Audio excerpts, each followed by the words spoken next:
এই শীতকালের দিনে পিঠা তো আমরা অনেক রকমের করে খেয়ে থাকি। তো একদিন হলে এই সন্দেশের পুরভরা দুধ সাপটা পিঠা একবার হলে করে দেখবেন, খেতে একই রকম ভালো লাগে। আর আপনার খেতে বারবার করে ইচ্ছে করবে, বাড়ির সকলে আপনার কাছে খাওয়ার জন্য বায়না করবে। তার জন্য আমি যা যা নিয়েছি উপকরণ দেখাচ্ছি। তো প্রথমে আমি একটু লবণ নিয়েছি একটা গামলার মধ্যে, দিয়ে দিলাম চিনের গুঁড়ো 1 বাটি, দিয়ে দেব সুজি 1/2 বাটি, দিয়ে দেব ময়দা, আর দিয়ে দেব গুঁড়ো দুধ। দিয়ে এই শুকনো উপকরণগুলো দিয়ে আমি যেরকম পাটিসাপটা পিঠা বানাই, আমি তাই দুধ সাপটা পিঠা এই দিয়েই বানাবো। তো আমি কিছুটা গুঁড়ো দুধ দিয়ে দিলাম হাফটা, আর কিছুটা রেখে দিলাম আবার ক্ষীর বানানোর জন্য। তারপরে একটা চামচি দিয়ে শুকনো উপকরণগুলো আমি ভালো করে একসঙ্গে মিশিয়ে নিয়ে আমি দিয়ে দেব দুধ। আমি গরুর দুধ এখানে ব্যবহার করব। দিয়ে ভালো করে চামচি দিয়ে নেড়ে একটা ব্যাটারের মতন করব। তো সুজি আছে, ময়দা আছে, দুধের গুঁড়ো আছে, চিনি আছে, লবণ আছে। এইভাবে আমি এইটাকে ভালো করে ব্যাটারের মতন ফেটাতে থাকবো। যতক্ষণ না এর মধ্যে কোনো দানা দানা থাকে ততক্ষণ পর্যন্ত আমি ফেটিয়ে যাব। যেরকম পাটিসাপটা পিঠা করি একই রকম করে করব।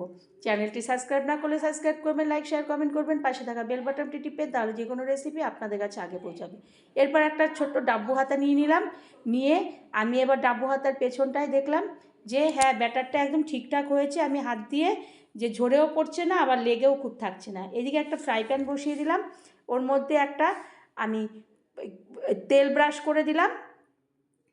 তেল ব্রাশ করে তারপরে ডাব্বু হাতার 1 হাতা ব্যাটার দিয়ে হাতার পেছনটা দিয়ে আমি গোল করে নিলাম। যেরকম পাটিসাপটা পিঠা করে সেই রকম রুটির মতন প্রথমে গোল করে নেব। আর এদিকে আমি তেল ব্রাশ করা হয়ে গেছে ব্রাশ দিয়ে। তারপরে রুটিটা যখন মোটামুটি উপরটা একটু শুকিয়ে আসবে, তখন আমি সন্দেশ, মাখা সন্দেশ যে থাকে সেই সন্দেশগুলো দিয়ে ওর মধ্যে দুটো ভাঁজ করে নেব। যেরকম ডিমের অমলেট করে দুটো ভাঁজ করে, সেই রকমভাবে করে এপিট উপিট করে একটু লাল লাল পোড়া পোড়া হবে সেইভাবে ভেজে নেব। এরপরে আবারও তেল ব্রাশ করে দেবো ব্রাশ দিয়ে করে। আমি আবারও 1 হাতা ডাব্বু হাতার 1 হাতা ব্যাটার দিয়ে দেব। দিয়ে আবারও হাতার পেছনটা দিয়ে আমি সুন্দরভাবে গোল করে নেব। তারপর ওপরটা যেই শুকিয়ে আসবে তখন আমি মাখা সন্দেশ দিয়ে দেব। একটা গোল্লা হাতের মতো করে নেব, চ্যাপটা করে ল্যাংচার মতো। তারপরে আবারও আমি ডিমের অমলেটের মতন ভাঁজ করে দেব। ভাঁজ করে এপিট উপিট করে একটু লালচে করে ভেজে নেব। এরকম করে সমস্ত কটা দুধ সাপটা পিঠা মাখা সন্দেশ দিয়ে আমি তৈরি করে নেব। তো বন্ধুরা, আমরা তো পিঠা অনেক রকম করে করে থাকি, কিন্তু একদিন হলো এরকম দুধ সাপটা পিঠা মাখা সন্দেশের বাড়িতে করবেন। একদম নতুন ধরনের পিঠা, খেতেও ভালো লাগে আর করে খাওয়াতেও লোককে ভালো লাগে। এরকম করে আমি সমস্ত কটা করে নেব। আর আপনারা এটা যদি করেন, বাড়ির সকলে আপনাকে তখন তাড়াতাড়ি করে কোনো পুর মাখা পুর তৈরি করার কোনো ঝামেলা থাকবে না। খুব অল্প সময় এই পিঠাটা হয়ে যাবে। যে নারকেলের পুর করো, এ করো, এটা লাগবে না, মাখা সন্দেশ থাকলেই হয়ে যাবে। এরপরে একটা কড়াই বসিয়ে দিলাম।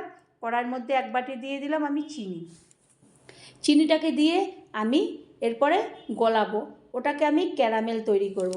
ক্যারামেল দিয়ে গুড় যদি আপনার ঘরে না থাকলো, তো আপনি এরকম ক্যারামেল তৈরি করে, এরকম দেখতে একদম গুড়ের মতনই লাগবে আর খেতেও দুর্দান্ত হয়।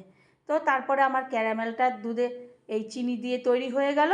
তারপরে আমি ওর মধ্যে দুধ দিয়ে দিলাম। দুধ ঢেলে দেওয়ার পরে এবার ক্যারামেলটা যেহেতু একটু কড়াইয়ের মধ্যে প্রথমে দেওয়ার সঙ্গে সঙ্গে আমার খুন্তির মধ্যে সুন্দরভাবে আঠালো করে লেগে যাবে, কিন্তু আস্তে আস্তে ফুটতে ফুটতে ওটা ঠিক গলে যাবে। তখন আমি যে 1 বাটি দুধ নিয়েছিলাম, হাফ বাটি ওই ব্যাটারের মধ্যে দিয়েছিলাম, যে হাফ বাটি ছিল সেটা আমি এই দুধের মধ্যে ঢেলে দিলাম।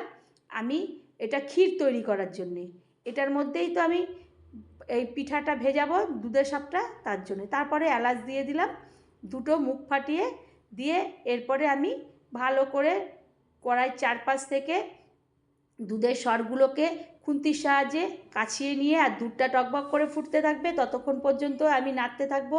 যখন দুধটা ফুটে একদম ক্ষীরের মতো হয়ে যাবে তখন আমি গ্যাসটাকে অফ করে দেব। তারপরে একটুখানি একে একে করে সমস্ত মাখা সন্দেশের দুধ সাপটা পিঠাগুলো আমি এর মধ্যে দিয়ে দেব। দিয়ে কিছুক্ষণ পরে ওটা যখন মধ্যে দুধগুলো ঢুকে যাবে, ক্ষীরগুলো সমস্ত ঢুকে যাবে, তখন আমি বুঝবো যে একদম পুরো ঠিকঠাক হয়ে গেছে। কারণ ফুটন্ত দুধে দিলে অনেক সময় ভেঙে যাওয়ার সম্ভাবনা থাকে, যেহেতু মাখা সন্দেশ দেওয়া আছে। ওর জন্যে নামিয়ে আমি 10 মিনিট এইভাবে রেখে দেব।